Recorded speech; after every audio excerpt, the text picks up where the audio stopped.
Hi friends, welcome to SBS garden. நம்ம சேனலில் இன்றைக்கி என்ன வீடியோ பார்க்க போகிறோம் அப்படின்றத பார்த்தீங்கன்னா, போன வீடியோவில் வந்து பூச்சி தாக்குதலுக்கான அருமையான ரிசல்ட் ஒன்று பார்த்துருப்போம்.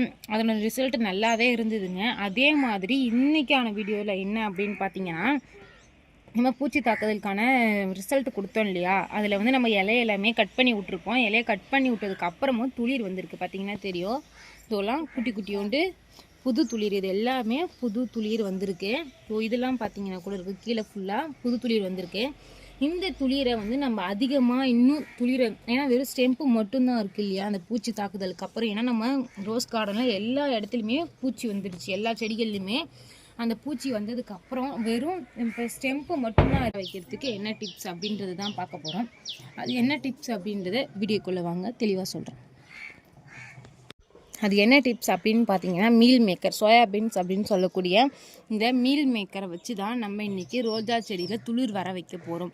இதை என்ன பண்ணணும் அப்படின்னு பார்த்தீங்கன்னா, இந்த மீல் மேக்கரை அப்படியே மிக்ஸி ஜாரில் போட்டு நல்லா பவுடர் பண்ணி அந்த பவுடரை நம்ம தண்ணியில் கலந்து கொடுக்க போகிறோம். இதை வந்து நம்ம இனிமேல் சம்மர் சீசன் அப்படின்றதுனால வெறும் தண்ணி ஐட்டமாக மட்டும்தான் செடிகளுக்கு 2 வேளையுமே தண்ணி கொடுப்போம். எல்லாமே 2 வேளையுமே நிறைய தண்ணி ஐட்டமாக மட்டும்தான் நம்ம கொடுக்க போகிறோம். உரம் மாதிரி எதுவுமே நம்ம செடிகளுக்கு கொடுக்க போகிறது கிடையாது. அதே மாதிரி இந்த மீல் மேக்கர் அரைச்சி நம்ம தண்ணியில் கலந்து செடிகளுக்கு கொடுக்க போகுது. இதனோட பெனிஃபிட் என்ன அப்படின்னு பார்த்தீங்கன்னா, இது நல்ல ஒரு துளிர் தரக்கூடியதாகவும் அதுமாரி மொட்டுக்கள் அதிகமாக வைக்கக்கூடியதாகவும் இருக்கும். இதை தான் நம்ம இன்றைக்கி நம்ம வீடியோவில் பார்க்க போகிறோம். வாங்க இதை ஃபஸ்ட்டு அரைச்சிக்கலாம். நான் இதை கரெக்டாக ஒரு கைப்பிடி அளவு தான் எடுத்துருக்கேன். அதே மாதிரிங்க ஒரு கைப்பிடி உங்கள் கை அளவுக்கு மட்டும் எடுத்துக்கங்க. அதிகமாக சேர்க்க வேணாம். அதிகமாக சேர்த்தனா செடி செத்து போயிடும். ஏன்னா வெயில் டைம் அப்படின்றதுனால கரெக்டாக ஒரு கைப்பிடி அளவு எடுத்து நான் இதை மிக்ஸி ஜாரில் போட்டு நல்லா பவுடர் மாதிரி அரைச்சி எடுத்துக்கிறேன். அரைச்ச மீல் மேக்கர் பவுடரை நம்ம எடுத்தாச்சு. இந்த பவுட்ரு கொஞ்சம் தான், ஒரு அளவுக்கு தான் வரும். ஏன்னா நம்ம அதிகமாக நம்ம செடிகளுக்கு கொடுக்கக்கூடாதுனால இந்த அளவுக்கு இருந்தாலே போதும். இப்போ இதை வந்து ஒரு 5 லிட்டர் அளவு நம்ம தண்ணியில் கலந்துக்கலாம். அரைச்ச பவுடரை நம்ம தண்ணியில் கொட்டி கலந்துக்கலாம்.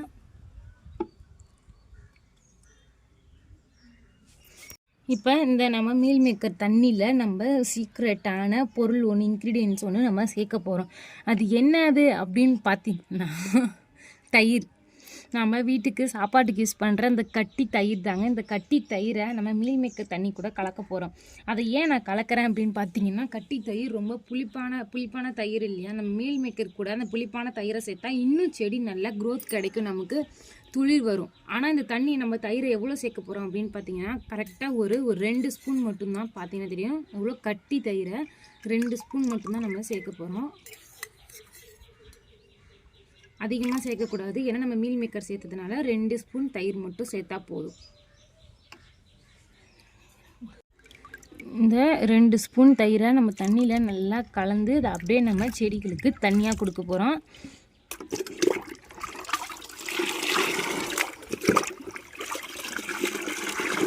இந்த தண்ணியில் வெறும் மீல் மேக்கர் பவுடர், தயிர் ரெண்டும் கலந்த தண்ணியை நம்ம செடிகளுக்கு ஒரு கிளாஸ் சும்மா செடியோட மணல் வந்து நினைகிற அளவுக்கு கொடுத்தாலே போதும். அதிகம் தேவையில்லை, ஏன்னா செடியில் ஈரப்பதம் இருந்துக்கிட்டு இருக்கிறதுனால நம்ம கொஞ்சமாக கொடுத்தா கூட இதனுடைய ரிசல்ட் வந்து நல்ல சூப்பராக இருக்குங்க.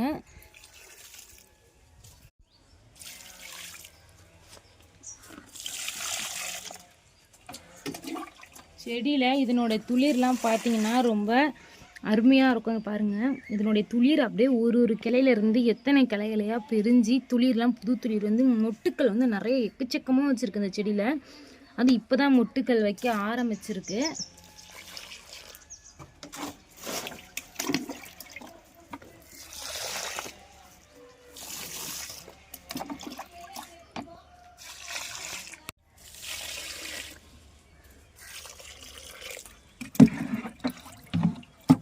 நம்ம செடிகளுக்கு 2 வேளையுமே இந்த தண்ணி கொடுக்கறதுனால நம்ம வந்து ஒரு வேளை மட்டும் இந்த பவுடர் கலந்த தண்ணியை செடிகளுக்கு கொடுத்துட்டு மீதி ஒரு வேளை நம்ம எப்பயுமே நார்மலாக தண்ணி கொடுப்போம் இல்லையா, அந்த அளவுக்கு நம்ம நார்மல் தண்ணியை கூட கொடுத்துக்கலாம். வந்து இப்போ சம்மர் சீசன் அப்படின்றதுனால நம்ம செடிகளுக்கு கட்டாயமாக 2 வேளையுமே நம்ம தண்ணி கொடுத்தே ஆகணுங்க.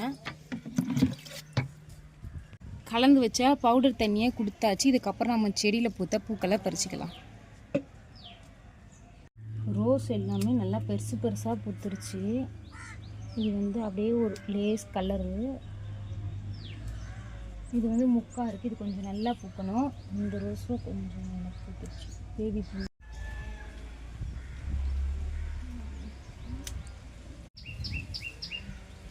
இது ரெட் கலர் ரோஸு, நல்லா பெருசாக பூத்துடுச்சு ரெட் ரோஸு. இது ஃபுல்லாக வந்து குட்டி ரோஸ், குட்டி பையனுக்காக குட்டி ரோஸு.